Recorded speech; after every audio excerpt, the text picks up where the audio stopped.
Amen. Isang maganda at masaya at pinagpalang araw po sa ating lahat at lalong higit sa ating Diyos na buhay. Isa nga pong pinaka-the best at malakas na palakpak para sa Lord. Amen. Papuri po sa Diyos sa isang umaga na punong-puno ng pasasalamat, punong-puno ng kalakasan at punong-puno ng pag-asa. Amen.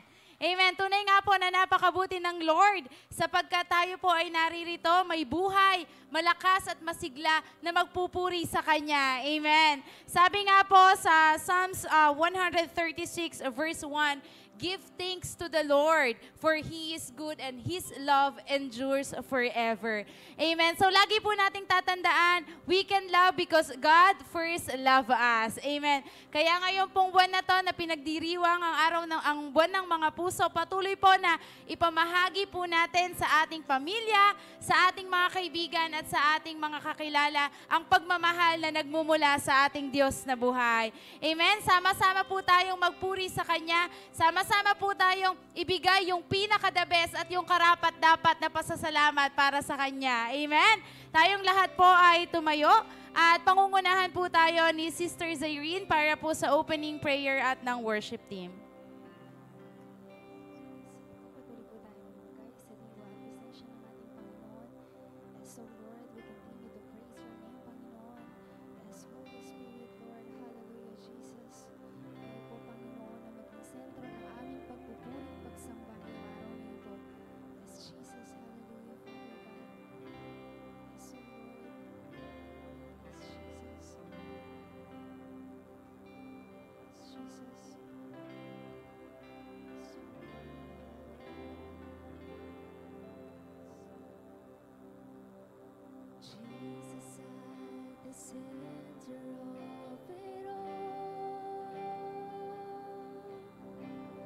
Jesus at the center of it all.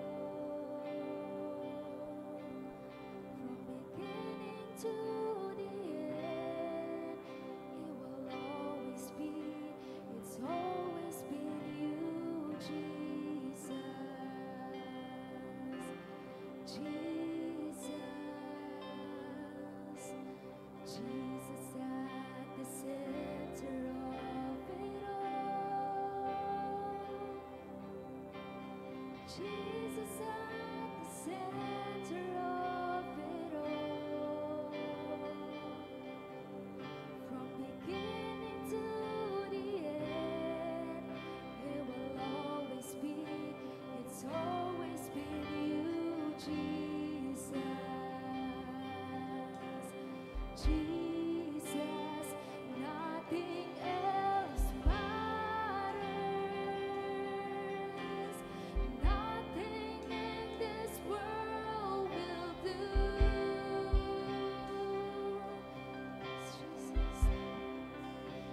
Jesus, you're the center.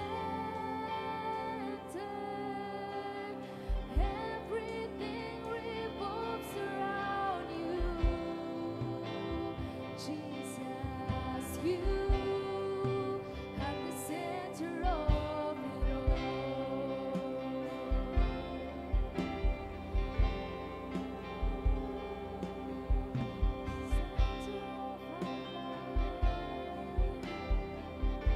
Center of our lives.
Jesus, be the center of your church,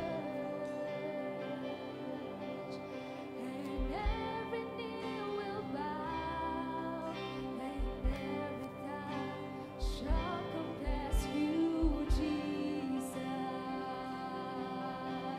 Jesus, Jesus, Jesus, we say, Jesus,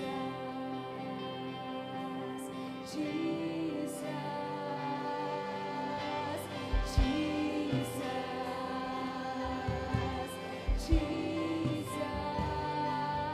Jesus, oh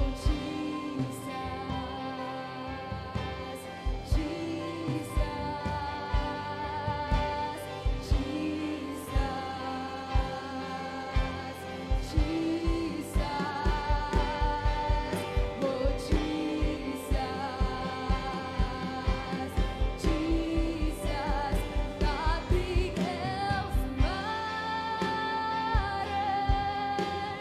Nothing in this world will do.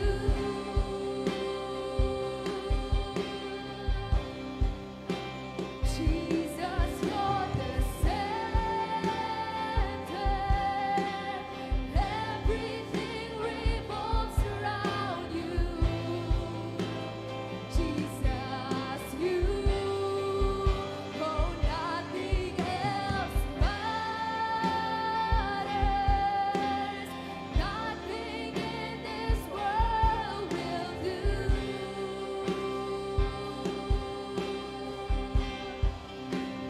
Jesus, you're the center. Everything revolves around you. Jesus, you at the center of it all.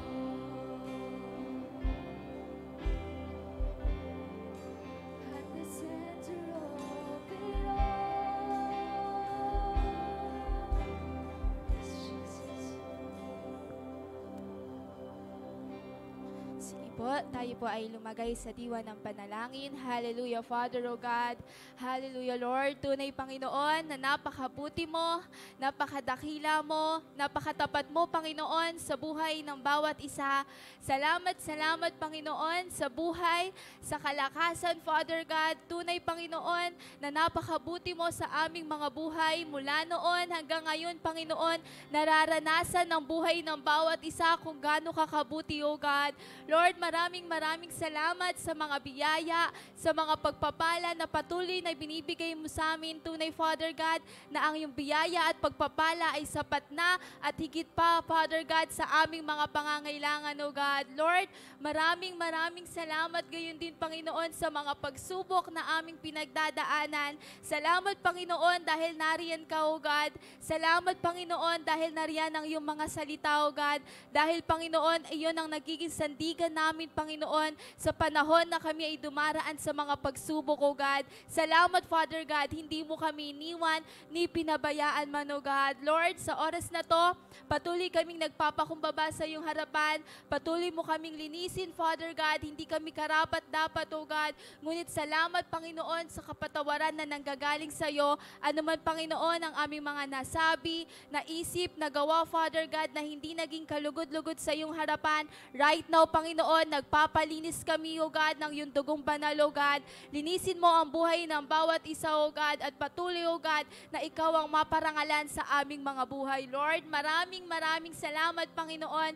Kulang ang aming mga labi, O God, upang sabihin, Panginoon, kung gaano kami, Panginoon, ka-grateful, Father, kung gaano kami ka-blessed, Panginoon, na naririto kami ngayong umaga, O God, na pinapupurihan ka at sinasambat, dinadakila ka, Father God, sa Espiritu at katotohanan. Kaya, Lord, sa oras na to, O God, lahat ng gagamitin mo, O God, sa umaga na to, lahat ng itatayo mo sa umaga na to, O God, ikaw ang siyang gumabay at mag-ingat, O God, ang iyong banal na Espiritu ang siyang aming maranasan, O God, lalo't higit, Panginoon, sa magbibigay ng iyong mensahe. Patuloy na lang isan mo ang kanyang mga labi, itago mo lamang siya sa iyong likuran, at ikaw, Panginoon, ang siyang maitaas sa kanyang buhay. Lord, maraming salamat sa buhay ng bawat isang naririto. Alam namin, Father God, na hindi aksidente kung bakit kami naririto ngayon. Hindi aksidente, Panginoon, kung bakit ka namin pinapupurihan ngayon, O God. Dahil alam namin, Father God, na may gagawin ka ngayong umaga sa buhay ng bawat isa. May mga panalangin kang sasagutin, Panginoon. May mga pagagalingin ka ngayong umaga, Father God. Lord, maraming salamat, Panginoon, dahil tunay ka, Panginoon, tunay kang mabuti sa aming mga buhay, tunay kang tapat, Father God. Kaya Lord, sa umaga na to, nawa mapangiti namin ang iyong puso, O God, mapangiti namin ang iyong mga labi, O God, at patuloy, O God, na ikaw ang Diyos na aming papupurihan, ikaw ang Diyos na aming sasambahin. Ito po ang aming panalangin sa pangalan ni Jesus, ang lahat ay magsabi ng Amen. Amen! Handa na po bang magpuri ang mga anak ng Diyos? Hallelujah! Patuloy po tayong magalak at magsiya sa pagpupuri sa Kanya.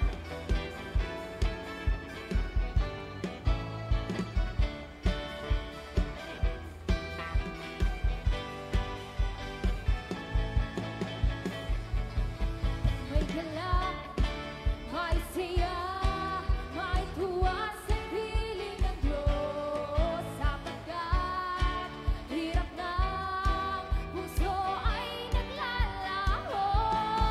May awit, may sayaw, at papuri para sa Diyos. Na hatid ng puso, pinagpala ng lubos. May galak,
nilikha ni Yahweh.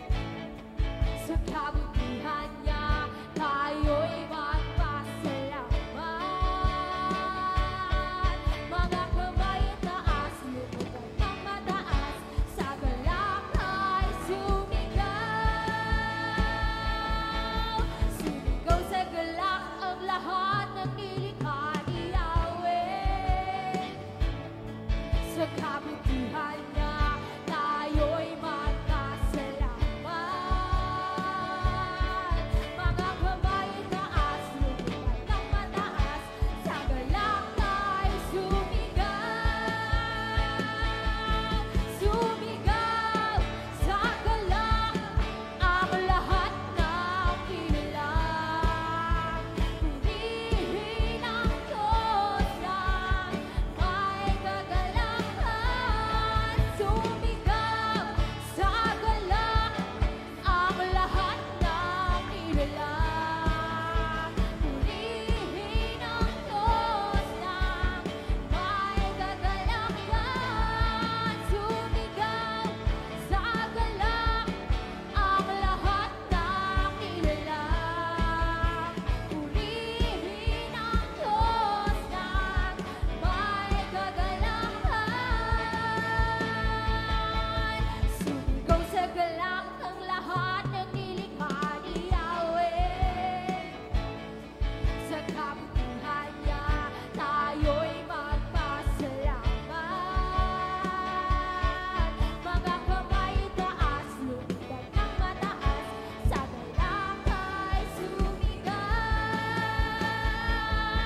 Sumigaw sa galak ang lahat ng nilalang. Purihin ang Diyos na may kagalakan. Sumigaw sa galak ang lahat ng nilalang.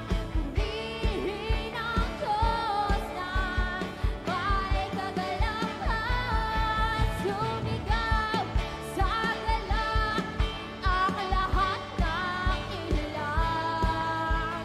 Purihin ang Diyos na may kagalakan.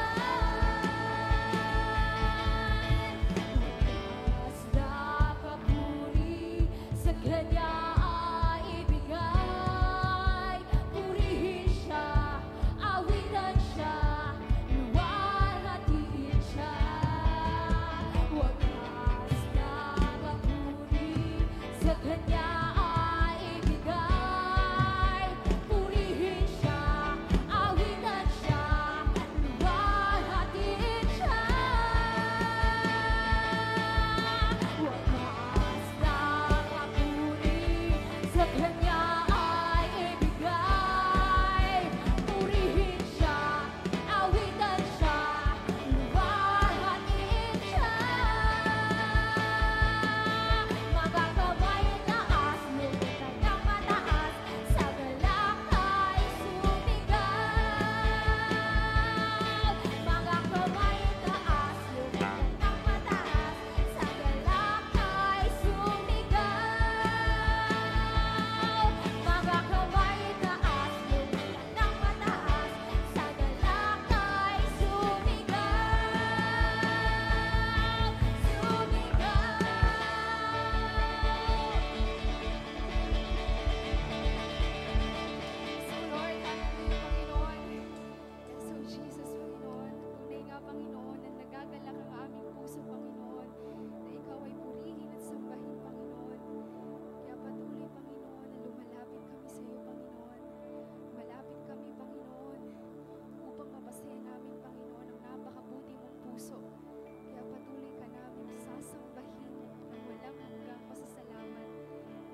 worship you, O God. You are so great and you are so wonderful, O God.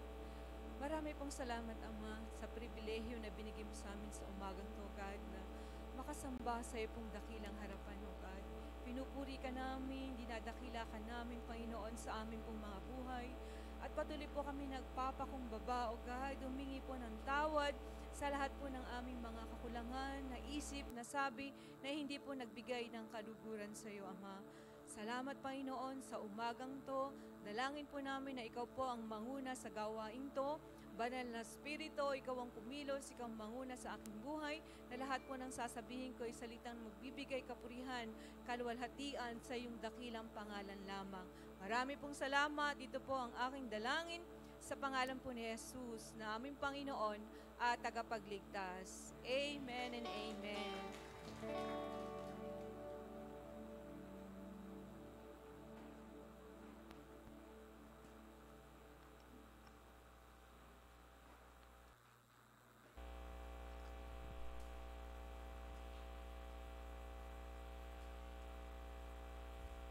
Amen. Muli po ay isang magandang umaga po sa inyong lahat at magandang umaga din po sa ating Panginoon at higit sa lahat din po sa mga kapatid po natin na nasa live stream. Magandang umaga po at pagpalain po kayo ng Panginoon.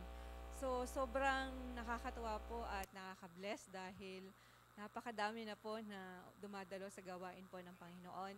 So ako po ay nagpapasalamat sa ating Diyos na buhay dahil napakatagal ko din pong hindi nakadalo sa gawain dito, no? Mula po nung June. Ang tagal na po pala, no? Mula nung June dahil po nagkasakit nga po si Tatang at kami po ang nagbabantay every Sunday kaya hindi po ako nakakadalo sa gawain. So ngayon po, nagpapasalamat din po ako, no? Personally, dun po sa mga tao na nakaramay po sa amin nung nawala po si Tatang. So, lahat po ng mga faces nyo ay nakakasama po namin kayo doon. Araw, gabi, nandun po kayo at nagiging kaligayahan po namin. Kaya sa akin po, taus-puso po ang pasasalamat ko po sa inyong lahat na talagang dumamay po kayong lahat sa amin, no, nung mawala po si Tatang. So, ngayon po ay 2024 na, di ba? Napakabilis po ng panahon. Parang 2023 pa lang, ngayon 2024. At ngayon, anong buwan na? Pebrero na, di ba? Pebrero. Ano po ba ang ibig sabihin pag Pebrero? Love month. O, kinikilig po yung mga kabataan. February daw po ay love month. O, di ba? Heart's Day, yung mga sinasabi pong ganon. So, pakasabi niyo nga sa katabi niyo, a Happy Heart's Day. Oh, so araw po ng mga puso, ano? So kung titingnan po natin, marami pong mga tao ang naghahanap po ng pag-ibig. Totoo po ba to? Diba? Ang daming tao, puro nasaan ang pag-ibig, nasaan ang ganyan. Marami pong ginagawa para makamtan po yung tunay na pag-ibig. Marami po silang ginagawa. At minsan po meron nagsasabi na yung maraming pera, kung pwedeng bumili lang ako ng pag-ibig. Di ba? Bibili talaga sila ng pag-ibig, di ba? Minsan nakikita po natin may mayaman siya. Tapos kahit mahirap yung isang tao, talagang aanuhin niya, bibigyan niya ng pera para mapangasawa niya dahil mahal niya yung tao. So makikita po natin na marami pong mga magulang naghahanap po ng pag-ibig sa kanilang mga anak. Meron po ba dito ng ganon? Yung mga anak naman, talagang sila na, sana mahalin ako ng magulang ko. Ganon, di po ba? So marami po tayong nakikita mga ganon. Tapos yung mga dalaga, yung magkasintahan, naghahanap sila ng pag-ibig sa kanilang kasintahan lalaki, sa kasintahan babae. At meron din naman po na may asawa na. parang kulang ata ang pag-ibig ng asawa ko. Parang ganon. Makahanap nga ng iba na mas magmamahal sa akin, di ba? So parang napakahirap pong hanapin ang pag-ibig na to. Nasaan ba ang tunay na wagas na pag-ibig, ano? Kung saan po ba manggagaling ang wagas na pag-ibig? So maunawaan natin ito kapag naintindihan natin ang pag-ibig ng Diyos, Ama, sa atin, ano?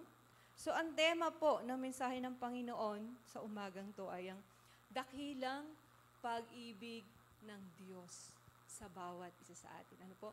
Dakilang pag-ibig ng Diyos sa bawat isa sa atin. Pero ang title po ng mensahe ng Panginoon sa umagang to ay pinamagatan pong Gospel incarnation. Ang text po natin ay sa Philippians 2:6 and 7.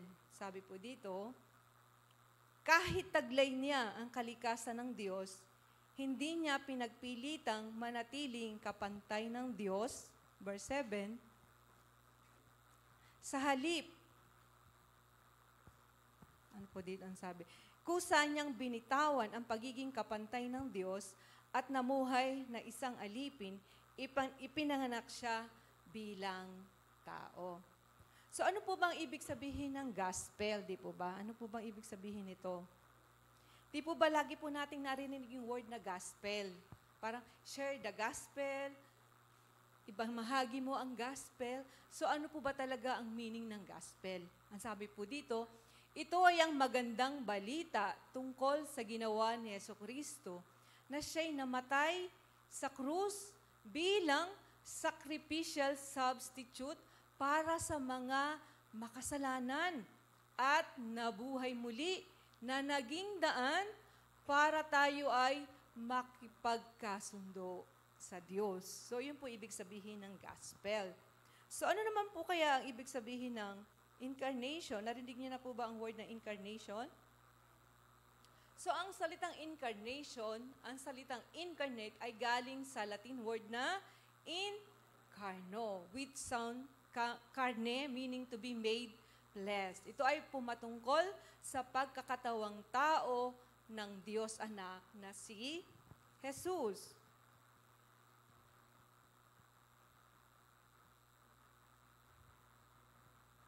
Kung kaya, ang gospel incarnation ay ang pagsugo po ng Diyos sa kanyang anak sa mundong ito, no? Upang mamatay, kapalit natin, akuin ang puot ng Diyos dahil sa ating kasalanan, upang makamit ang katwiran na hindi po natin nagawa. Di po ba? So what is Christology? Christology is the study of the person and work of Jesus Christ. Sabi po dito. At bilang bahagi ng pag-aaral ng Christology, inaaral natin ang persona ni Kristo. So mahalaga na talikayin ito, baka kasi naman ibang Jesus ang kilala po natin, ano? Minsan gawa lang siya ng sarili nating imahinasyon o ng sariling preferences, kagustuhan. O maari din bunga ng tradisyon na kinamulatan. Dapat kasi ang pagkakilala natin kay Jesus ay galing po sa Bible, no? Naalala ko po yung isang kapatiran po namin sa Saudi, kilala po ito ni Pastor, siya po ay si Paul, no? Yung pong Saudi na naging Christian.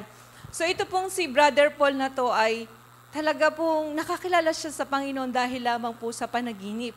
So napanaginipan niya po ang Panginoong Jesus. And then gusto niya pong makilala. Eh, hindi naman po siya pwedeng pumunta sa mga Muslim kasi Muslim nga sila. Sino po magsishare sa kanya? So parang naisip niya na, ay, mga Pilipino, sila ay kilala nila si Jesus. So nagpunta po siya sa balad, nakakita po siya ng isang Pilipino. Tinawag niya, sabi niya, brother, sabi niya, you are Filipino, you are Christian. Sabi niya pong ganon. Oh yes, sabi niya, I want to know Jesus. Sabi niya, can you introduce me to Jesus? Ang sabi po niya doon sa Pilipino. So itong Pilipino naman na to, alika, sumama ka doon sa apartment, sa bahay ko. And then, pagdating niya po doon, ipinakita niya po yung iba't ibang klase po ng Diyos. Sabi niya, ito ang Diyos ng mga Pilipino. I'm Christian. Ito si Jesus. May malaki, may maliit. Ito si Jesus. So parang na-confuse po itong Saudi. Sabi niya, parang hindi yan yung Diyos na nagpakilala sa akin. Sabi niya pong gano'n. And then sa kakapanalangin po ng Saudi na to, talaga napakabuti po ng Panginoon sa kanyang buhay, ay nakahanap po siya ng isang Pilipinong pastor. Yung pastor nga po namin nila, ni pastor sa Saudi. And then yun po ay nagturo sa kanya kung sino talaga si Jesus of the Bible. Yung tunay na Jesus sa Biblia. So many cults and world religion claim to believe in Jesus Christ. Di po ba? So marami pong kulto, marami pong relihiyon na nagkiklaim na kilala po nila ang Panginoong Jesus. Marami pong major religion na nagtuturo na si Jesus ay isa lamang propeta. Di po ba? Alam niyo po ba yon? Isang propeta, siya ay isang guro, siya ay isang makadiyos na tao. They do not believe in the Jesus Christ presented in the Bible. No? Hindi po nila pinapaniwalaan. Ngunit malinaw na ang Biblia ay nagsasabi na si Jesus ay higit pa, saan po? Sa isang propeta, higit pa sa isang mabuting guro, higit pa sa isang makadiyos na tao. Di po ba? Maski sa ating pong mga Kristiyano, kung sasabihin po natin, kilala po natin si Kristo. Totoo nga ba? Kilala po natin si Kristo? Di po ba? So marami po akong kasamahan sa Saudi na sinasabi nila Christian sila. Sinasabi nila kilala po nila si Kristo. And then may nag-share po sa kanila na ibang relihiyon, na ibang pananampalataya. Binigyan po silang maraming pamphlet na pinapatunayan, wala si Jesus. Si Jesus ay hindi Diyos. Sa mga panahon ngayon, wala talagang Jesus. Parang nakakalungkot po dahil dati mo silang kasama sa pananampalataya na akala mo totoong kilala nila si Jesus. Pero ngayon sinasabi nila, hindi pala Diyos si Jesus Christ. Wala palang Jesus sa Bible. Yung mga ganon, nakakalungkot po, di po ba? So bakit po mahalaga ang pag-aaral sa persona ni Jesus bilang Kristiyano? Bakit kailangan po natin itong pag-aralan? Una po, upang maunawaan ang kahalagahan ng pagka-Diyos ni Kristo. Pangalawa, upang maunawaan kung bakit si Jesus ay perpektong pantubos na sakripisyo sa kasalanan po ng tao. So yung pangatlo, sabi po dito, tayo ay tinuturuan kung bakit si Jesus ay kailangang maging tao upang mamatay at kailangang manatiling Diyos upang matubos tayo sa ating pong mga kasalanan. The doctrine of incarnation is the greatest mystery of the gospel. Pag sinabi pong mystery, hindi maarok ang limitado nating kaisipan. Ang kabuuan nito, kung paano nangyari ang lahat, subalit sa Biblia ay sinasabi ang katotohanan patungkol po dito. Dahil po gaya ng doctrine of Trinity, ang doctrine po ng incarnation na isang napakalawak na misteryo. So makita po natin, according po kay James Packer, isang kilalang evangelical theologian at author po ng best-selling book na Knowing God, naging editor ng English Standard Version of the Bible, ang sabi po niya ay napakarami na daw po niyang literatura, napakarami na daw po niyang librong, nobelang nabasa sa buong mundo. Wala sa anuman dito ang tunay na kamamangha, kundi ang katotohanan ng gaya daw po ng Gospel of Incarnation. Di po ba? Na ano ang katotohanan ito? Ano ang sinasabi ng Biblia tungkol sa pagkakatawang tao ni Jesucristo? So ano po bang sinasabi dito? That Jesus is 100% God and Jesus is 100% man. Sino po yung naniniwala na si Jesus ay 100% God? Taas nga po yung kaman. Sino po yung naniniwala din na si Jesus is 100% man? Amen. So tayo pong lahat ay naniniwala, di po ba? Sanay kasi tayo na kahit sa ang computation, ang total po ay 100%. Kung kaya, para maging 100% si Jesus in one person, hindi kaya 50% na Diyos o 50% na tao lang po si Jesus Christ? Pero po hindi ganoon dahil gaya po ng Trinity na mayroong Diyos Ama, Diyos Anak, at Diyos Espiritu Santo. Subalit sa Biblia ay malinaw na sinasabi na mayroong tatlong persona ang iisang Diyos. Di po ba? So mahirap unawain po ang dalawang kalikasang ito ni Jesus. Both 100%. Subalit ito po ay pinatotohanan po ng Biblia. So marami pong pananampalataya na hindi po naniniwala sa dalawang katauhan po, sa dalawang nature ng ating pong Panginoong Jesus. Una po natin pag-aralan ang mga sinasabi sa Biblia patungkol po sa kalikasan ni Jesus bilang tao. Ano po yung letter A? Jesus is 100% man. No? Sabi po dito, si Jesus daw po ay 100% man. So, katulad po natin, no? Katulad po natin si Jesus Christ. Jesus was a human body. Galatians 4:4b, isinugo ng Diyos ang kanyang anak na sinilang ng isang babae at namuhay sa ilalim ng kautusan. Naranasan niya ang magkaroon ng kapatid noong magbuntis na si Maria at si Joseph na kanyang tumatayong ama. Jesus was found passion of man. Ito po ang sinasabi sa Philippians 2:7b. Kung ano ang outward look ng mga tao noong panahon ng first century, ay ganoon din siya sa kultura, sa pananamit, sa pagsasalita, at sa lahat. So, ganun daw po ang itsura ng ating Panginoong Jesus. Ang Biblia ay walang ibinigay na ideya kung ano po ang physical na itsura ni Jesus noong siya ay nagkatawang tao. Mali po ang konseptong naitanim sa ating isipan ng itsura po ni Jesus, yun sa mga picture, di po ba? Kung titingnan po natin kung ano pong itsura po ni Jesus Christ nung unang panahon, yung pong mahabang buhok, matangos po ang ilong, mahabang pilikmata, yun po ay itsura po nung artista na gumanap po, yung sa Passion of Christ. Kung papanoorin niyo po siya, siya po ay isang artista. So, hindi daw po gano'n ang itsura po ng ating pong Panginoong Jesus, no? At kagaya po natin, naranasan niyang lahat na biological need upang mag-survive bilang tao. Naranasan niya po ang pangangailangan na mag-alaga sa Kanya. So ito po ang naranasan ng ating Panginoong Jesus. Naranasan niya ang mauhaw, naranasan niya ang mahirapan, naranasan niya po ang mapagod, naranasan niya po ang matulog, ang magutom, at gaya ng tao, naranasan niyang mamatay. Si Jesus ay muling nabuhay sa parehong katawan nang siya ay mamatay. So titingnan po natin, naranasan po lahat ni Jesus ang lahat po ng bagay na to. So ito po ang laging sinasabi sa akin nung mga Muslim po nung nasa Saudi po ako.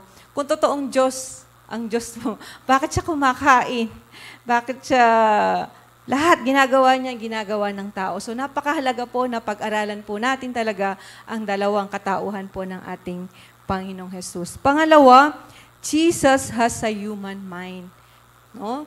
Sabi po sa Lucas 2:52, patuloy na lumaki si Jesus sa pangangatawan, lumawak ang kanyang karunungan, maging sa espiritual at lalong naging kalugod-lugod sa Diyos at sa mga tao. No? Isa sa mga topic na very interesting po sa akin nung nag-aaral po ako ng nursing ay yung human growth and development. Nangyari ito kay Jesus, lumaki at na-develop ang kanyang mga body organs, ang body system. At ang isang halimbawa dito ay ang pag-develop ng kanyang human brain. So nakita po natin na-develop po siya unti-unti bilang tao. So patunay na si Jesus ay mayroong pag-iisip bilang tao. Ano po yun? Una, natutunan niya by personal experience kung paano kumain, kung paano uminom, magsalita, magbihis, mag-alaga sa sarili, maging ang pagkatuto sa kultura o tradisyon na mayroon sila noong panahon na yon at kung paano makisalamuha sa iba. No? Naranasan niya ang magtrabaho sa ikabubuhay nila. So, nung panahon po na yon ay nagtrabaho din po ang ating pong Panginoong Jesus. Tumulong siya kay Joseph, ang kanya pong ama, kung saan natutunan niya pong skill na paggawa po ng yoke. Ano po ba yung yoke? Di po ba yun po yung, ano po ba sa Tagalog yun, yung nilalagay po sa kalabaw, kapag humihila. Natutunan pong gumawa ng gano'n ng ating Panginoong Jesus. So, yun po yung trabaho po nila noon. Pangatlo, naranasan niyang mag-socialize sa ibang tao. Noong 12 years old siya, ay makikita na isa siyang karaniwang bata, na isang typical na pamilya, na makikita kung paano siya makipag-usap at kung paano din siya kausapin ng kanyang mga magulang noong hinahanap at natagpuan siya sa temple courts sa Jerusalem. Di po ba? Nakikita po natin doon. Bagamat 12 years old siya, ay makita natin ang karunungan sa kanya. Maging sa pakikisalamuha, sa pakikipag-usap ni Jesus sa mga guro, sa kanyang murang edad, ay mapapansin ang paglago, ang kanyang katalinuhan, maging po sa mga espiritual na bagay. Habang nakikinig siya sa mga guro sa templo, ay nagtatanong din siya. Nagsasalita ng may pangunawa at ang lahat ng naroon ng nakikinig ay humanga sa kaniyang karunungan. So, pangatlo po, Jesus as a human soul. Meron pong human soul ang ating Panginoong Jesus, no? Naranasan niya ang buong lawak ng emosyon ng isang tao. So ano po ang mga emosyon na to na naranasan niya? Naranasan niya ang mamangha, naranasan niya ang mahabag, naranasan niya ang mahalin, naranasan niya ang kamuhian, naranasan niya po ang magalak, naranasan niya po ang umiyak, naranasan niya po ang malungkot, naranasan niya po ang magalit, pero hindi po nagkasala, no? Naranasan niya po ang itatwa, naranasan niya ang tuksihin po siya ni Satanas. Jesus also has human will. Ano po ang ibig sabihin nito? Subalit bilang tao po ay manghayangganan ang kanyang sariling kalooban. Kaya sabi po sa Lucas 22:42, ano po sabi dito? Ama, kung maaari ay ilayo nyo sana sa akin ang mga paghihirap na darating. Ngunit hindi ang kalooban ko ang masunod, kundi ang kalooban mo. Noong unang bagong Christian po ako, hindi ko po yun maunawaan. Hindi ko po yun maintindihan. Parang totoo nga yung sinasabi nila na, Diyos ba si Jesus? Bakit nagpipray siya? Dahil nagpipray siya sa Ama, dapat pantay sila. So ito po pala, kaya po natin pinag-aaralan para maunawaan po natin, nung nananalangin po siya, nandito po siya sa lupa, no? At ang kanya pong attributes ay iniwan niya po sa langit. So malinaw po sa atin na si Jesus, habang may sariling kalooban bilang tao, ang kaloobang ito ay perfectly synchronized in harmony and submissive to the will of the Father, no? At sa lahat po ng elemento ng kanyang kalikasan bilang tao, na mayroon siyang human body, human mind, human soul, with emotion and human will. Ang mga ito ay pagpapatunay sa Biblia na si Jesus ay tunay nga na 100% human, kagaya po natin. But except for one thing, ano ang bagay na hindi nagawa ni Jesus bilang tao? Sino po kaya ang sasagot? Isang bagay lang po na hindi po nagawa ni Jesus bilang naging tao. Amen. Galing po ni Ma'am.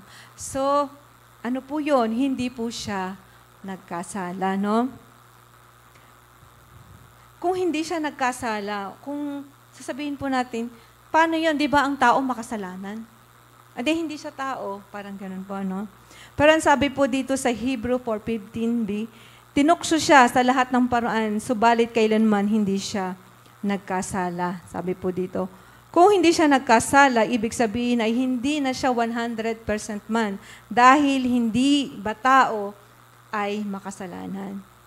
Sabi po dito, but to be a man does not necessarily mean you must sin. Sabi po dito, Adam was a man before he was a sinner. Sinabi ng Diyos ngayon, lilikhain natin ang tao ayon sa ating larawan, ayon sa ating wangis. Nilalang nga ng Diyos ang tao ayon sa kanyang larawan, sila'y kanyang nilalang na isang lalaki at isang babae, no? Sabi po dito, ikalawa, kapag kapiling na natin ang Panginoon magpakailanman, tayo mga tao pa din as glorified men na wala ng kasalanan. Sabi po sa Philippians 3:21, ang ating katawang may kahinaan ay babaguhin ni Kristo upang maging katulad ng kanyang katawang malwalhati. Bukod po sa mga ito, batid din nating hindi maaaring magkasala si Jesus. Bakit po hindi siya maaaring magkasala? Dahil siya po ay Diyos, no? Because only perfect human, Jesus Christ, could perfectly keep the law and perfectly fulfill the law, thus redeeming us from the guilt. Amen po. Sabi po sa 2 Corinthians 5:21, hindi nagkasala si Kristo, ngunit alang-alang sa atin, no, sa akin, sa ating lahat, siya itinuring na makasalanan upang sa pakikipag-isa natin sa Kanya ay maging matuwid tayo sa harap ng Diyos. Amen po. Ngayon naman po, ano naman po ang katotohanan ng ikalawang kalikasan ni Jesus? Ano? Jesus is 100% God. Di po ba lahat po tayo naniniwala dito na si Jesus ay 100% God? Amen po ba? Amen. So pag-aaralan po natin bakit po siya naging 100% God. Isang termino na ginamit upang ipaliwanag na sa kabila ng pagkakatawang tao ni Jesus ay nananatili pa rin ang kanyang pagka-Diyos ay tinatawag na hypostatic union. So yun po pala yung tawag doon, hypostatic union. Sabi po ni Apostle Paul sa Philippians 2:6-7, yung ating pong text kanina,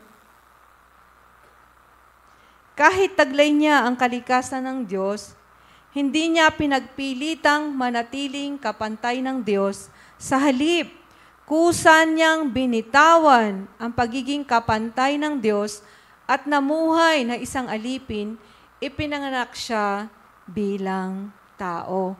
So ang paghubad ni Kristo sa kanyang pagka-Diyos ay siyang magtatawag, ay tinatawag na kenosis. Yun daw po ang tawag doon. Kenosis. Ano po ba yung kenosis? Ang kenosis ay ang pagtanggi sa sarili na kahit taglay ni Jesus ang kalikasan ng Diyos, ay hindi niya pinagpilitang manatiling kapantay ng Diyos. Sa pagkakatawang tao ni Jesus ay hindi nawala o hindi nabawasan ang pagka-Diyos ni Kristo. Amen po doon? Naunawaan po ba natin? Na kahit po siya ay naging tao, ay hindi po nawala ang kanyang pagka-Diyos. Sa pagkakatawang tao ni Jesus, hindi nawala o hindi nabawasan ang pagka-Diyos ni Kristo. Sa ministeryo po ni Jesus dito sa lupa, iniwan niya ang kanyang kaluwalhatian sa langit at ang kanyang katayuan kasama ng Diyos Ama. So iniwan po pala niya doon sa langit, no? Yung kanya pong ibang attributes.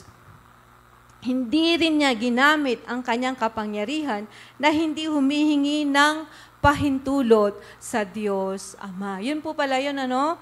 Hindi po niya ginamit ang kanyang kapangyarihan, pero humingi pa rin po palagi siya ng pahintulot sa Ama. Sabi po sa John 5:19, ay sinabi sa kanila ni Jesus, pakatandaan ninyo na walang magagawang anak sa kanyang sarili lamang. Ang nakita niyang ginagawa ng Ama ay siya lamang ginagawa. Ang ginagawa ng Ama ay siya ring ginagawa ng anak. Yun po pala yun, no? So ngayon ko lang din po naintindihan mga bagay na to. Nag-submit si Jesus sa kalooban, sa plano, at sa mga bagay na nais ng Diyos na ipaalam sa Kanya sa panahon ng Kanyang pagkakatawang tao nung nandito po siya sa lupa. Sa Kanyang pagmiministeryo sa lupa, Jesus submitted Himself to the Spirit direction. So malaki at higit ang ginampanan po ng banal na Espiritu sa pagkakatawang tao ni Jesus. Sa katunayan, ang Espiritu ng Diyos ang kasama niya sa kanyang buong buhay at ministeryo dito sa lupa. So ang banal na Espiritu po ang kasama niya. Makita po natin na habang narito si Jesus sa lupa, hindi niya ginamit ang iba niyang katangian bilang Diyos. So, ibang katangian po ay hindi po ginamit ng ating Panginoong Jesus. Ang pagkaalam ni Jesus sa ilang mga bagay ay limitado lamang sa mga kaalaman na ipinuprovide ng Diyos Ama sa Kanya. So, it obvious in the gospel that Jesus possesses the power of wisdom of God, no? Makita po natin, sabi po doon, He has the power over creation. Pinatigil ang isang bagyo. Meron po bang taong pwede magpapigil ng bagyo? Di po ba? Wala po, ano? lumakad sa ibabaw ng tubig. Meron po ba? Tao na lumakad sa ibabaw ng tubig? Meron po ata yung magician, pero hindi po natin alam kung totoo po lumakad siya. So sa ano lang po pala yun, may nilagay po silang parang kahoy pero hindi po pinakita sa camera. Pero ang Panginoong Hesus wala pong daya na lumakad po siya sa ibabaw po ng tubig. Pinuno ng isda ang lambat. Diba? Makita po natin ano? Nautusan niya po ang mga isda na pumasok sa lambat. Pangalawa, power over sicknesses and diseases. Pinagaling niya ang taong ketongin, ang bulag, ang taong humipo sa damit niya, ang pipi at bingi, no? Pagkabit sa naputol na tainga. So, hindi na po kailangan ng OR. Hindi na po kailangan ng doktor ng Panginoong Hesus. Naputol, dinikit lang niya. Meron po bang doktor na gano'n? Sana po meron gano'n sa panahon po natin, pero wala po. Ang Panginoong Hesus lamang po yun, no? Napadami niya ang isda at tinapay, ginawa pong alak ang tubig. So nakita po natin ang kapangyarihan po ng ating Panginoong Hesus, no? Power over demons, power over death. He has authority on earth to forgive sins. So makita po natin ang Panginoong Hesus lamang po ang may karapatang, no, na magpatawad sa ating pong mga kasalanan. Ilan din sa maraming attributes ni Jesus ay mapapansin nating pinatotohanan ng mga talata sa Bagong Tipan. Gaya po ng sinasabi sa Matthew 28:18. Pinatunayan po ang kanyang sovereignty, pinatunayan po ang kanyang holiness, yung kanya pong eternality, immutability, He is the truth, omniscient, omnipotent po, no? Makita po natin ang kanyang kapangyarihan. Ibig pong sabihin, walang anumang panahon na hindi siya nag-exist, walang simula, at wala po siyang katapusan. So, noon pa po ay nandyan na po ang Panginoong Hesus.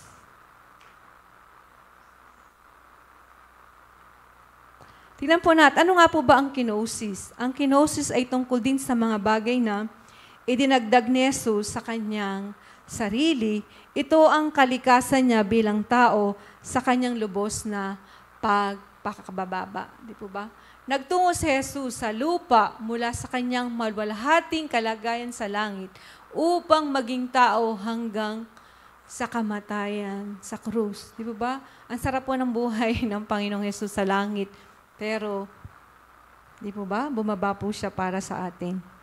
Ang sabi po sa John 8:29, kasama ko ang nagsugo sa akin at hindi ako iniwan sapagkat lagi kong ginagawa ang kalugod-lugod sa Kanya. Malaki at higit po ang ginampanan ng banal na Espiritu sa pagkakatawang tao po ni Jesus. Una po, Jesus was conceived by the Holy Spirit. Di ba?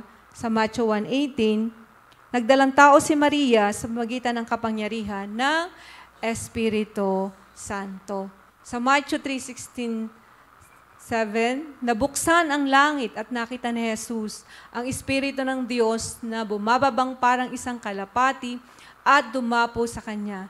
At isang tinig mula sa langit ang nagsabi, ito ang minamahal kong anak, lubos kong kinalulugdan. Ulitin ko po, ang Espiritu Santo ang siya naging kasama ni Jesus sa Kanyang buong ministeryo dito po sa lupa, no? Kung kaya sa simula pa lamang, malinaw na po na patunay na meron po tayong triune God, no? Triune God, Father, Son, and Holy Spirit. Ay gumagawa ng sama-sama, hindi magkakahiwalay, kundi magkakatugma sa iisang kalooban para tuparin ang nag-iisang plano para po sa ating kaligtasan. Amen po? So mahigit po na 300, no? 300 daw po na propesiya sa Old Testament ang nabanggit ng pagdating ni Mesias. 300, napakarami po. Ang kanyang kakaibang pagsilang, ang kanyang ministeryo sa lupa at maging kung paano po siya namatay. So noon pa pong unang panahon, na-prophesy na po ang mga bagay na yon. Subalit walang nakaisip kahit sino mang tao sa mundo Maging si Satanas, hindi niya nakita ang lawak na naging sakop ng magnitude po ng gospel incarnation, no? Sobrang nakaka-amaze na si Jesus na isang persona ng isang makapangyarihang Diyos ay madadagdagan po ng kalikasan ng tao. Sobrang kakaibang karunungan po mula sa Diyos, no? Nung ipinanganak si Jesus, ang mensahe po ng awitin ng hukbo ng mga anghel ay nagsasabing, siya ang napakagandang balita. He is the gospel incarnate na nagpakababa at nag-alay ng kanyang buhay, namatay sa krus, umako ng kaparusahan bilang sacrificial substitute para sa mga pinili ng Diyos na makasalanan at nabuhay siyang muli, na naging daan upang lahat ng tumugon ay makipagkasundo sa Diyos. So, napakabuti po ng Panginoon sa ating pong buhay. Palakpakan nga po natin ang Panginoon. Amen. So, nakita po natin yung gospel incarnation, no? Kung gaano po tayo kamahal ng ating Panginoong Yesus na nandun po siya sa heaven, ang sarap po ng buhay niya, ngunit dahil po sa pagmamahal sa wagas na pag-ibig po ng Ama sa atin, ibinigay niya po ang kanyang bugtong na anak. Salamat sa Diyos na siyang unang nagmahal sa atin. Sabi nga po sa Romans 5:8, minahal po tayo ng Panginoon nung makasalanan pa tayo. So, ganun po tayo kamahal. Kaya kung tayo po ay totoong tumanggap na sa Panginoon, hindi na po tayo maghahanap ng ibang pagmamahal. Dahil kung ang puso po natin ay puno po ng pagmamahal ni Jesus, ang puso po natin ay puno po ng wagas na pag-ibig na nanggagaling po sa Panginoon. Salamat po sa pag-ibig ng Diyos na umako sa mga kasalanan at nagbigay ng katwiran sa mga tao. Natutugon po sa kanyang ebanghelyo upang magkaroon ng pag-asang kaligtasan mula sa kapahamakan sa impyerno. Binili tayo ng Panginoon sa mahal na halaga. Inalay niya ang kanyang buhay para sa atin. Tingnan po natin, buhay ng Panginoong Jesus ang kapalit ng ating pong mga kasalanan. Salamat po sa agape. Agape, kind of love na ating Panginoon, kaibang pagsasakripisyo po ang ibinigay po ng Panginoon sa bawat isa sa atin.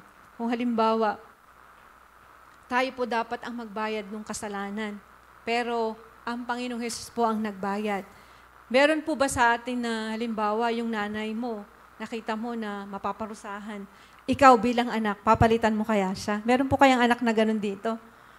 Nay, ako na lang mamatay dyan, ako na lang bubugbugin. Meron po. O kaya yung asawa mo, mahal na mahal mo, tapos papatayin ka. Sabihin mo, o sige, ako na lang love.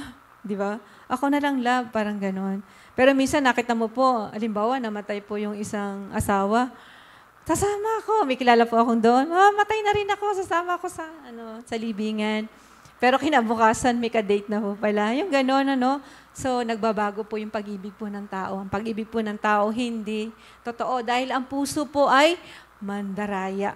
So, wag po tayong maniniwala sa sinasabi po ng puso natin, dahil mandaraya po ito. Pero, yung wagas na pag-ibig po ng Panginoon, yun po yung pinakadakila sa lahat. Di po ba?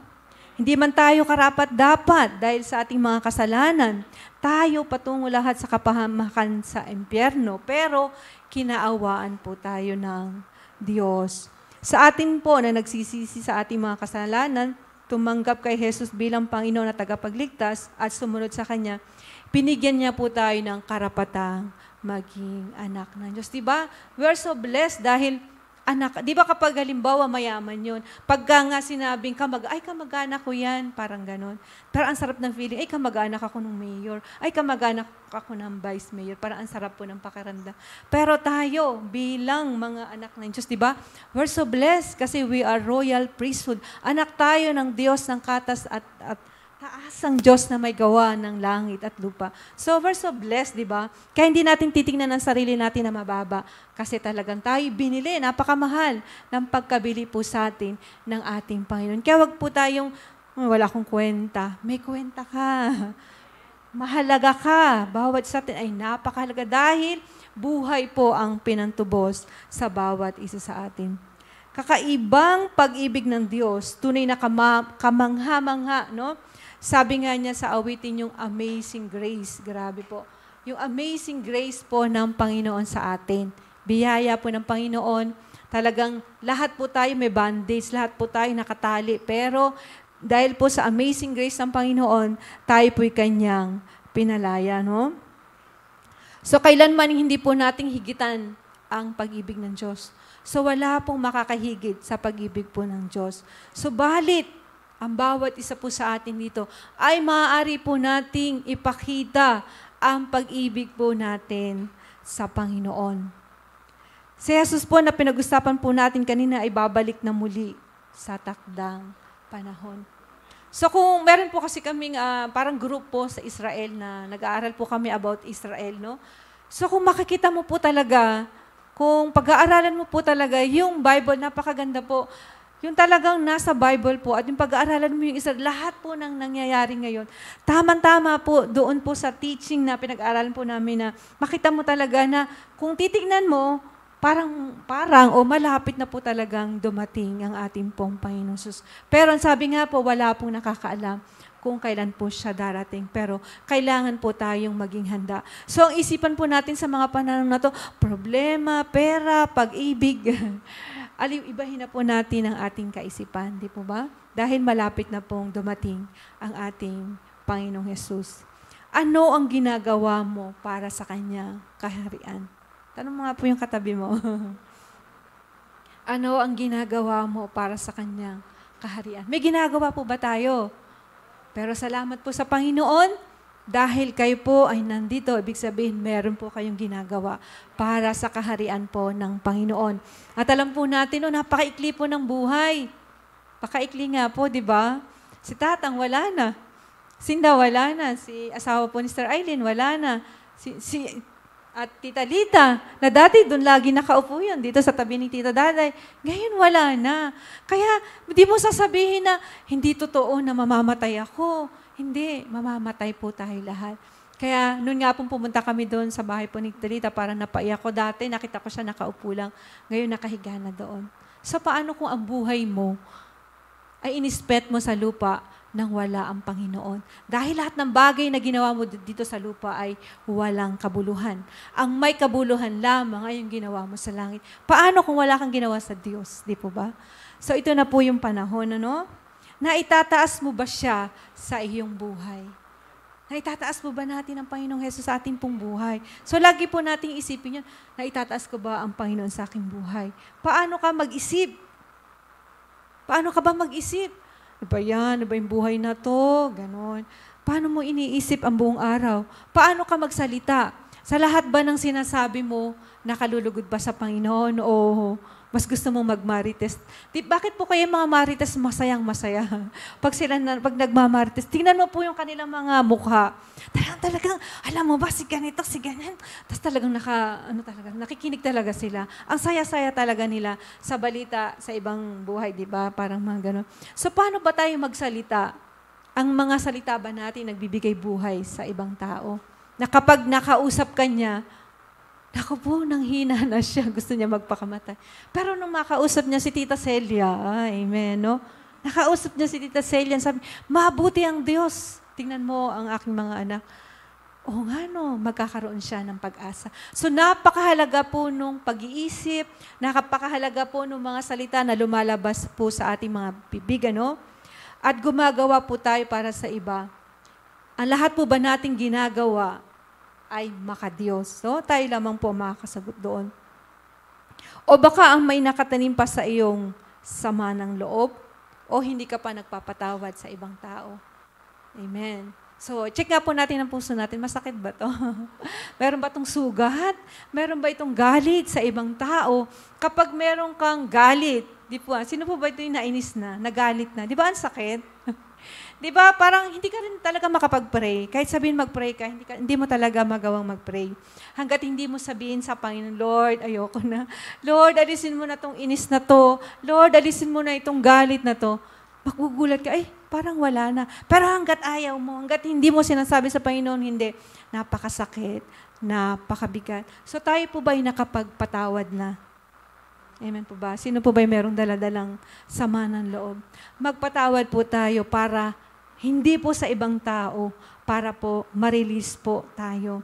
So meron nga po akong kaibigan dahil teacher po yung nanay niya and then yung tatay niya is a general. Talaga pong, alam niya na po yun, di ba? Maraming chicks, parang ganon. So siya bilang panganay na babae, sobrang sakit talaga.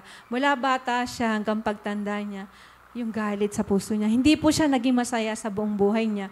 And then nakarating nga po siya sa Saudi at nakakilala po siya sa Panginoon. So ang topic po, every week, every month, forgiveness, forgiveness. Sabi niya, ano ba yan? Ba't hindi ko mapatawad ang tatay ko? Sabi niya, hindi ko kaya, napakasama ng ginawa niya. Parang ganun. So nag-pray po kami. Sabi ko, gusto mo bang lumaya? Gusto mo bang gumaan ang pakiramdam mo? Sabi ko po sa kanya. So sabay po kami uwi dito sa Pilipinas noon. And then sabi niya, pagod na ako, sabi niya.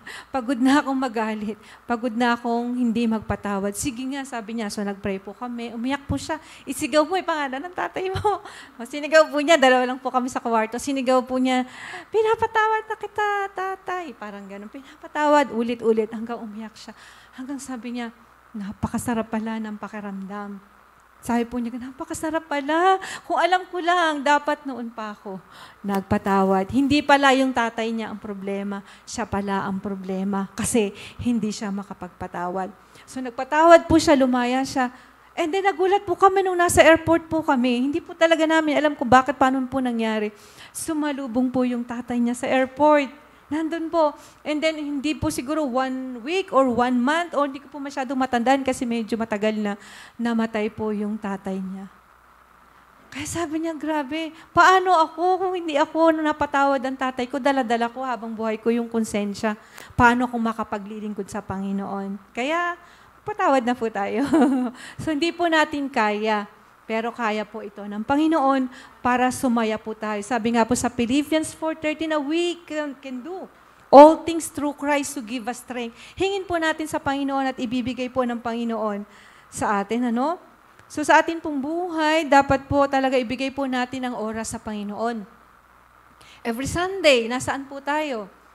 Siyempre may business ka, parang ganon. So katulad po sa amin, every Sunday, sarado po yung tindahan, sarado po lahat. Ang sabi po nila, lagi kayong sarado. Parang gano'n, Lagi kayong sarado, bakit ganyan? Wala na kayong kinikita. Pero ang Panginoon po talagang mabuti, Na kahit sarado po kami, meron pong umupa doon po sa harap po namin. Sila po nagtitinda sa Sunday. Kasi hindi naman po namin masabi sa kanila na halimbawa na hindi sila magtinda, parang ganun. So, sila lang po yung nagtitinda para sa amin, parang ganun. So, ang Diyos po ang magpapala sa atin. Huwag po tayong manghihinayang sa oras na kailangan mo ng ganitong pera, kailangan, hindi ako atin, kasi ganito busy kasi ako paano kapag nawalan ka na, nagkasakit ka na, di ba?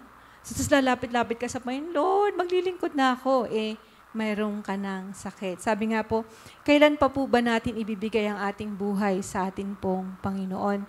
So meron nga po kaming kaibigan na naglilingkod din po siya sa Panginoon, masipag din po siya sa gawain po ng Panginoon, pero ngayon po ay nakaratay na po siya sa banig po ng karamdaman. And then ang prayer request lang po niya, makaupo lang siya. Ganun lang po, parang naiyak nga po, ang prayer request niya, makaupo lang siya. Samantalang tayo po, nakakalundag, nakakalakad, di ba? So, magsipag po tayo sa gawain po ng Panginoon. Nasabi nga po sa Matthew 6:33, di ba? Kapag sinik po natin ang Panginoon, idadagdag niya po ang lahat ng wala sa atin. Unahin po natin ang ating pong Panginoon, ang ating pong, kailan meron po tayong disiplina bilang Kristiyano. Nagde-devotion po ba tayo?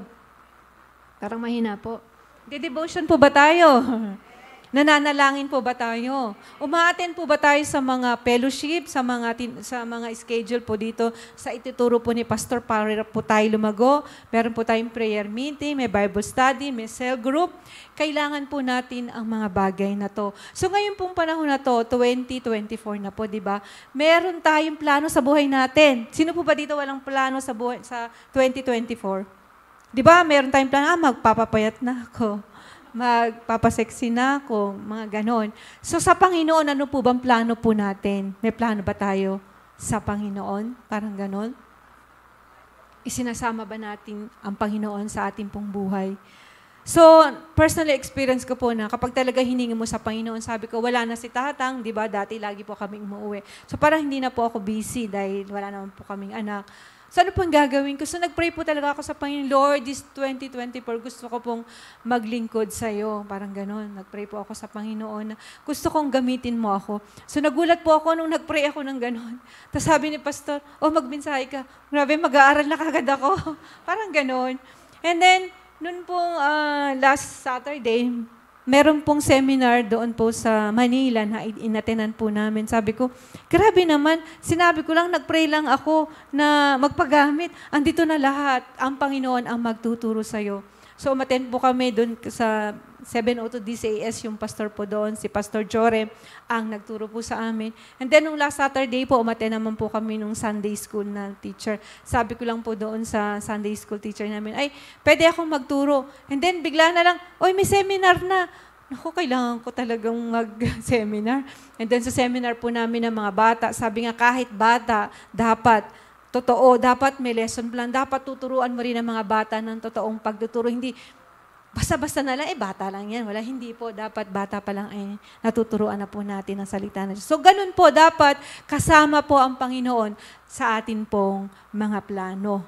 At kung ano man po ang mga pinagdadaanan po natin sa mga panahon na to, ibigay po natin yan sa Panginoon. Di po ba kung nandito po kayo last Sunday, yung tinuro po ni Pastor sa atin, prayer, ano? There is power in prayer na kapag mananalangin ka, kapag lulud ka sa Panginoon, ano man yung bigat, ano man yung nararamdaman mo, ibibigay ito ng kagaanan ng Panginoon. Ngunit ang sagot ng Panginoon ay hindi laging yes, no? Hindi, merong no, merong yes, merong wait. At kung ito ibibigay ng Panginoon, hindi lang magic, hindi ganon. Tapos pag hindi binigay, hindi ka na dadalo sa gawa, hindi po ba? Wala pong ganon. Kundi pag tayo nanalangin, ito po ay ayon sa kalooban po ng ating Panginoon. Kaya kung tayo man po ay nanghihina, nang lulupaypay, palalakasin po tayo ng Panginoon. Dahil ano pong sinasabi sa John 3:16, ang atin pong pinaka-paboritong verse sa lahat, di ba? Alam ko po ng bawat isa ay nakakaalam ng John 3:16. Meron po bang hindi nakakaalam ng John 3:16? I-recite nga po natin. Gayon na lamang ang pag-ibig ng Diyos sa sanglibutan, ibinigay niya ang kanyang bugtong na anak upang ang sinumang sumampalataya sa kanya ay hindi mapahamak, kundi magkaroon ng buhay na walang hanggan. So kung makita po natin, ibinigay ng Panginoong Yesus ang kanyang anak, ang Ama, ang Panginoong Yesus sa atin, meron pa kayang hindi siya kayang ibigay sa atin? Kaya pong ibigay ng Panginoon lahat ng bagay. Siya ay malaking Diyos, pero hindi binibigay, mayroong dahilan ang Panginoon. Merong perfect time ang Panginoon sa ating pong mga buhay, no? So, naalala ko lang po nandyan po si Ate Maria, no? Saka si Kuya Rene, no? Isa kanila po, di po ba alam niyo po na nag-aalaga po sila ng itik? At alam niyo din po na yung mga itik nagkasakit, di po ba? So, yung mga itik nila, nabenta na, wala na silang itik. Yung time na yon, nagkasakit po si Tatang. Kung hindi po, kung may itik sila, sino po mag-aalaga? Si Kuya Rene po, Boy Scout po yan Talagang, parang doktor po yan. Nag-research talaga siya kung ano yung pwede kay Tatang. Buong maghapon nilang mag-asawa na doon kay Tatang. Paano po kung meron silang alagang itik, hindi po sila makapag-aalaga. And then, nung susunod na, dapat mag-aalaga sila. Pero ang sabi po nila, 300 something daw po mahal. Pero kapag daw po bumaba doon, ay bibili sila. Kahit saan sila tumingin, wala po silang makitang mas mababa doon. Parang ganon. Then yung po mga bantay po nila doon, di po ba kilala niyo po yung kamag-anak ni Tita Minda, umalis na rin po. Saan ka po makakakuha ng bantay? Di po ba ang hirap? Pero yun po ay pinagkatiwala po nila sa ating pong Panginoon. And then yun nga po, na wala po si Tatang, na wala na po siya. And then syempre naiinip na po sila. Gusto na po nila ulit mag-itikan. And then namasyal daw po sila doon po. Diyan lang po sa Pinak, hindi ko po alam. Nakakita po sila ng itik doon na nag-ano. So, nakakita po sila ng itik, mura pa, and then mura pa po yung pangkain. So, sa buhay po natin, wag po tayong mag-aala. Lagi pong tinuturo ni Pastor, there is timing, no? There is season for everything. Alam mo, kapag punong-puno ka ng pag-ibig sa puso mo, hindi mo mararamdaman malungkot. Amen po ba yun? Ako po, kahit saan po ako pumunta, lagi po nilang sinasabi, dapat malungkot ka kasi wala kang anak. Sabi ko, ano na, 13 years na akong sinasabihan na malungkot ako. Parang sabi ko, di na ba ito matatapos? Sabi ko, sabihin na, dapat malungkot ka. Nung minsan lang po na namili nga po ako doon sa, malapit po sa amin. Ang saya-saya sana ng buhay mo, no? Sabi niya. Masaya naman ako eh. Sabi ko, wala kang anak eh. Sana man lang nag-ampun ka. Sabi ko, hanggang 13 years ago, ito pa rin ang problema ng mga tao sa akin. Sabi ko, pero masaya naman po ako ha. Sabi ko, hindi po lahat ng magandang bagay binibigay po ng Diyos. Sabi ko po sa kanya, meron po bang tao dito na lahat mo ng bagay nasa kanya? Magtaas nga po ng kamay at purihin po natin siya. Meron po ba? Lahat po sa atin may kulang. Merong may asawa, merong walang asawa. May dalaga, may byuda, walang anak, kayo may anak. Di ba? Walang perfecto. Si pastor walang anak, pero bakit masaya o nakangiti, di ba? Lahat po tayo may problema. Lahat tayo may kulang. Kapag wala kang kulang, tao ka lang, hindi mo na sasambahin ng Diyos. Totoo po yun. Because kilala po tayo ng Panginoon. Kaya lahat po sa atin may kulang. So yung kulang na yun ay hindi po magiging hadlang para tayo sumaya. Para yung pag-ibig po ng Diyos ay mag-umapaw sa ating puso. Katulad po nung baso, di ba? Ng baso, pag kulang siya, stagnant lang, nakatayo lang siya. Pero pag yung baso punong-puno, anong mangyayari? Umaagos yung baso, lumalagpas yung tubig, nababasa yung lupa. So kapag ikaw ay baso na punong-puno, yung mga katabi mo, nababasa sila. Nababasa sila ng pag-ibig mo, nababasa sila ng biyaya galing sa Diyos at nakikilala na nila ang Panginoon dahil sa buhay mo at nagkakaroon sila ng pag-asa. So sa buhay po natin bilang Kristiyano, lalo na malapit na po dumating ang Panginoon, maging katulad po tayo ng baso na punong-puno po ng tubig. Paano ka mapupuno ng tubig kung hindi ka nagdi-devotion? Paano ka mapupuno ng tubig kung hindi ka nananalangin, hindi ka lumuluhod sa Panginoon? So, mabuti po ang Diyos kung tayo po ay patuloy na mananalangin, lalapit sa Kanya. Siguro po, lagi nyo na pong nakita sa Facebook yung kwento po nung isang nanay, no? Na meron po siyang anak na may cancer. Alam niyo po ba yon? Yung kwento po na yon? Na wala po siyang ginawa kundi lumuhod. Napakahirap niya. Pero, ang kaya lang po niya yung manalangin. So, ito pong nanay na to ay talagang alam niya may gagawin ng Diyos niya. Siya po isang Kristiyano. Lumuluhod po siya sa Panginoon. Kailangan niya po ng isang oncologist, yung magaling na doktor na cancer ng mga bata. Wala po siyang pera, nasa baryo siya. Ang kayang gawin niya, manalangin. Paano siya makakapunta sa Manila? Paano siya makakapunta sa ibang bansa? So, kailangan niya po ng oncologist. So, itong pinakasikat po na oncologist na si Dr. Mark, ay meron po siyang parang seminar sa isang lugar. Baka po medyo mahaba na po. So, siya po ay merong seminar. So, umattend po siya. Ang nangyari po, nasira po yung eroplanong kanyang sasakyan. So, inis na inis po si Dr. Mark. Sabi, nakakainis naman. Pero kailangan kong umattend ng seminar na yun. Kaya nag-drive po siya ng malayo. 4 hours ata ang driving. Pero pagdadrive niya po sa daan, biglang bumagyo. Bumagyo, umulan, hindi na po siya makalabas. So, pagtingin niya, tumingin po siya, wala po siyang makitang bahay na malaki. Meron po siyang nakitang isang bahay na maliit, dampa. Wala po siya. Kailangan niya talagang pumunta. Kumatok po siya doon sa pinto. Pagkatok po niya, sabi niya, pwede bang makisilong? Sabi niya, okay, tuloy po kayo. Sabi po nung nanay. Pinainom po niya ng kape. And then, naupo po yung doktor kasi maliit lang po yung bahay. And then, nakita niya po yung doktor. Nakita po ng doktor yung nanay na nakaluhod na nanalangin doon sa maliit na bata, doon po sa banig. Ano yung pinapanalangin mo? Sabi po ni Dr. Mark, nananalangin po ako ng oncologist na makarating po ako kay Dr. Mark, sabi niya. Sabi po niya. Sino pinapanalangin? Si Dr. Mark. Yung magaling na oncologist, gusto ko po siya makita para po sa aking anak. Nananalangin po ako sa Panginoon, sabi niya gano'n. Tapos nagulat po yung Dr. Mark. Sabi, ako yun na. Sabi po ng doktor, ako yun na. Parang gano'n. So nakita po natin, ganun po kabuti, kumilos ang Panginoon sa ating mga buhay. At yung doktor po, wala pang nangyari, naiyak na siya. At tinanong na niya dun sa babae na yun, kanino ka ba nananalangin? Sino ba ang Diyos na pinaglilingkuran mo? Bakit sa kadami-dami ng tao, idinala siya mismo, pinakasikat na oncologist, nadala sa anak niya at ginamot po yung anak niya. Palakpakan po natin ang Panginoon. Amen. Praise God.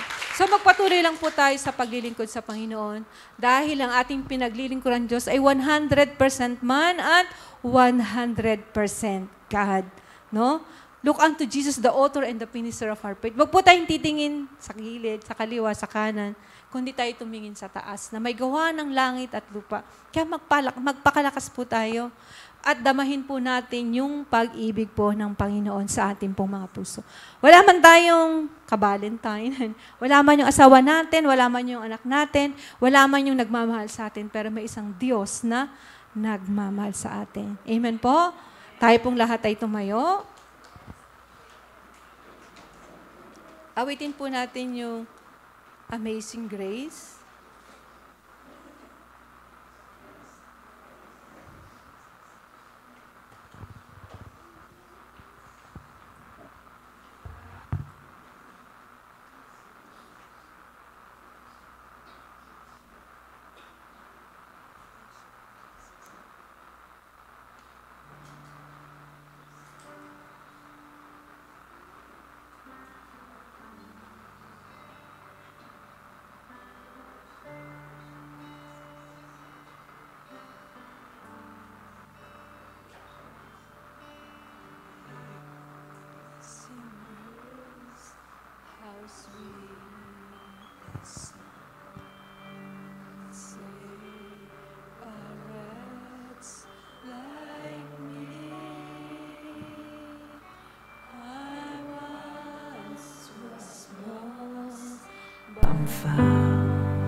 Was blind, but now I see. 'Twas grace that taught my heart to fear, and grace my fears relieved. How precious did that grace appear the hour I first believed. My chains are gone, I've been set free. My God, my Savior has ransomed me, and like a flood, His mercy reigns, unending love, amazing grace.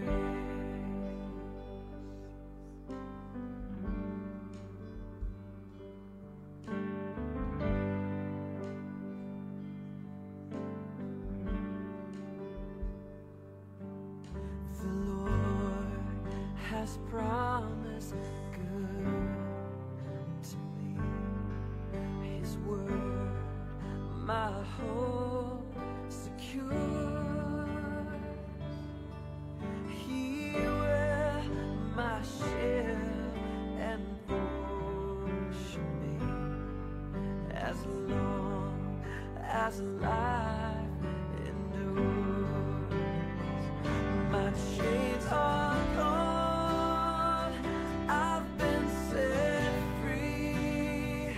My God, my Savior has ransomed me, and like a flood, His mercy reigns, unending love,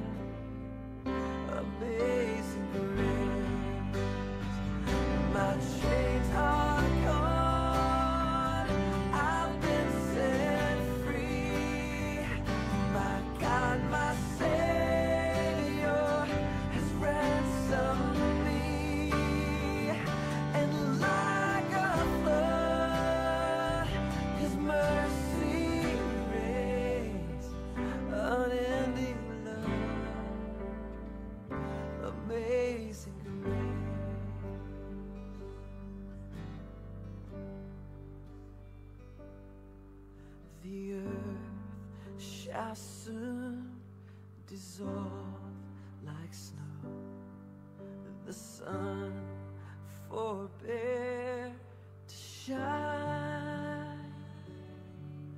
But God, who called me here below, will be forever mine. Will be forever mine. You are forever mine. We worship you, O God. We exalt your name, O God. Amang banal, pinupuri ka po namin, Panginoon. Pinapasalamatan ka namin, O God, sa dakilang pag-ibig mo sa amin, sa wagas na pag-ibig mo sa amin, Ama, na ipinadala mo ang iyong bugtong na anak upang kami magkaroon po ng kaligtasan.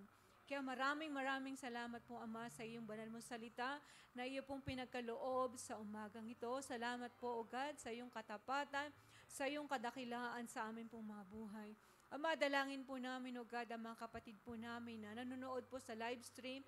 Kung meron man po silang mga pinagdadaanan, mga pagsubok na hindi po nila makayanan, Panginoon, Ikaw po, O Diyos, ang magbigay ng kalakasan, katugunan sa kanila pong mga pangailangan. Kaya hindi na mga kapatid po namin, O Diyos, nandito po sa simbahan, Panginoon, sa church na to.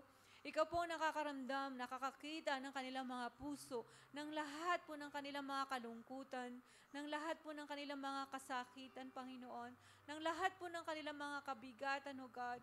Ikaw po ang Diyos na tapat na siyang tumutugon sa bawat isa. Kaya Lord, pakatagpuin mo po ang lahat ng kanilang mga hinaing, mga kalungkutan. Ikaw po ang bigay ng kapayapaan, kasiglahan sa kanila pong mga buhay.